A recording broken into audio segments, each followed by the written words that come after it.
नमस्कार दोस्तों, आपका स्वागत है हमारे चैनल शाश्वत ज्ञान में, जहां हम वो ज्ञान जो हमेशा अजर अमर अविनाशी है, शाश्वत है, उसके बारे ही बात करते हैं। सनातन धर्म से जुड़ी हुई बातें करते हैं, वेदों से जुड़ी हुई बातें करते हैं और अपने धर्म के मुताबिक जो हमारे देवी देवता हैं उनसे रिलेटेड बातें करते हैं। तो इसी कड़ी को आगे बढ़ाते हुए और हमारा ये प्रयास रहता है कि आपके ज्ञान में वृद्धि हो, आप हमारे जो देवी देवता हैं सनातन धर्म के, उनके बारे में आपकी जानकारी और बढ़े, उनके अवतार कैसे हुए, कौन देवी देवता अवतार थे और उनका अवतरण इस धरती पे क्यों हुआ। उसी कड़ी को आगे बढ़ाते हुए आज हम बात करेंगे श्री हनुमान जी के अवतार की। ये हम सबको पता है कि श्री हनुमान जी भगवान शिव के अवतार थे, लेकिन भगवान शिव ने हनुमान जी का अवतार क्यों लिया और लंका दहन के पीछे क्या राज है। हनुमान जी ने ही अपनी पूंछ से लंका को दहन क्यों और कैसे किया। लेकिन अब हम सब जानते हैं कि कैसे किया, ये क्यों किया, उसके बारे में आपसे एक छोटी सी ज्ञानवर्धक बात है, हम यहाँ पे शेयर करेंगे। आप उसको एक बार अच्छे से गौर से ज़रूर सुनिएगा।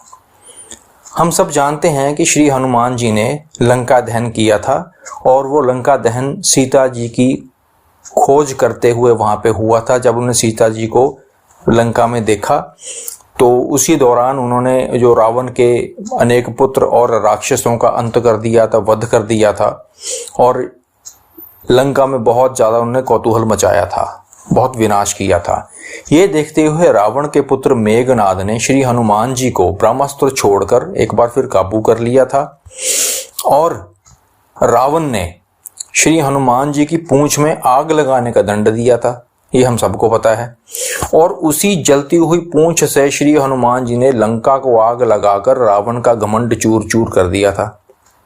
लेकिन हमारे पुराणों में लंका दहन के पीछे एक बहुत ही रोचक जो है वो कहानी है, एक कथा है कि श्री हनुमान जी ने लंका को अपनी पूंछ से ही क्यों जला दिया, उसके पीछे क्या है। अब हम उसको उजागर करेंगे। श्री हनुमान शिव के अवतार हैं, ये हम सबको पता है, और शिव ने ही हनुमान अवतार ये क्यों लिया था, इसके पीछे ये एक रोचक एक कथा है। एक बार माता पार्वती की इच्छा पर शिवजी ने भगवान कुबेर को ये आदेश दिया कि उनके लिए एक सुंदर सोने का महल निर्मित किया जाए। तो कुबेर जी ने शिवजी की आग्रह पर, उनके आदेश पर बहुत सुंदर सोने का महल एक निर्मित किया, उसका निर्माण किया। किंतु रावण जो था वो इस महल पर फिदा हो गया। उसने ये सोचा कि ये महल इतना सुंदर है, ये तो मेरे पास होना चाहिए। और उसने क्या किया कि ब्राह्मण का वेश वो धरकर शिवजी के पास गया। तो शिवजी ने बोला कि हे ब्राह्मण देव, आप हमें गृह प्रवेश के लिए, इस महल में प्रवेश के लिए जो पूजा अर्चना है वो आप हमारे लिए करें और दक्षिणा में जो आपको चाहिए होगा वो मैं आपको यथा योग्य दूंगा। तो रावण ने ये सोचा कि ये सबसे अच्छा मौका है, तो उन्होंने सोचा कि हाँ ठीक है जी, मैं ये पूजा करता हूँ, लेकिन जो मैं मांगूंगा आपको देना पड़ेगा। तो भगवान शिव ने बोला कि ऐसा ही होगा जी, जो आप मांगोगे मैं आपको दूंगा। तो वहां पे रावण ने उनकी जो गृह प्रवेश की, महल के प्रवेश की पूजा अर्चना समाप्त की। उसके बाद वो जो दक्षिणा में उसने भगवान शिव से वो महल ही मांग लिया कि मेरे को आप ये महल ही दे दो। तो भगवान तो भोले हैं, भोलेनाथ है, उन्होंने बोला तथास्तु, ये महल आपका हुआ। और इस पर जो माता पार्वती थी उनको बड़ा दुख हुआ कि ये ब्राह्मण ने ये कैसा लालच किया, इसने लालचवश होके हमसे हमारा महल ही छीन लिया। अब रावण था, उसके मन में भी ये आया कि महल असल में तो भगवान शिव ने माता पार्वती के लिए बनाया है और उनको ये भी पता था कि माता पार्वती को इसका दुख हुआ है कि मैंने जो दक्षिणा में उस महल को मांग लिया है। इसलिए उसने ये सोचा कि माता पार्वती की सहमति के बिना इस महल में प्रवेश करना वो शुभ नहीं होगा, अशुभ होगा। फिर उसने शिवजी से माता पार्वती को ही मांग लिया और भोले भंडारी भोलेनाथ ने अपने जो भोलेपन में ये भी स्वीकार कर लिया और भोले भंडारी शिव ने माता पार्वती को रावण के साथ उस महल में जाने का अनुमति दे दिया। तब माता बड़ी अचंभित हुई, बहुत वो जो है दुखी हुई। जो माता पार्वती ने विष्णु को स्मरण किया, जब विष्णु को स्मरण किया तो भगवान विष्णु ने आके माता की रक्षा की। लेकिन अब माता पार्वती अप्रसन्न हो गई।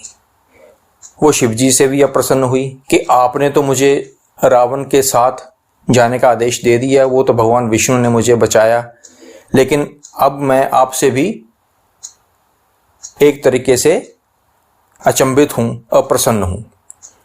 तो भगवान शिव ने अपनी गलती को मानते हुए मां पार्वती को वचन दिया कि त्रेता युग में मैं वानर रूप हनुमान का अवतार लूंगा और उस समय तुम मेरी पूंछ बन जाना। अब देखिए इसके पीछे हनुमान जी का अवतार वो शिव जी ने लिया और माता पार्वती उनकी जो पूंछ बनी। और जब मैं सीता माता की खोज में इसी सोने के महल यानी लंका जाऊंगा तो तुम पूंछ के रूप में लंका को आग लगाकर रावण को दंडित करना।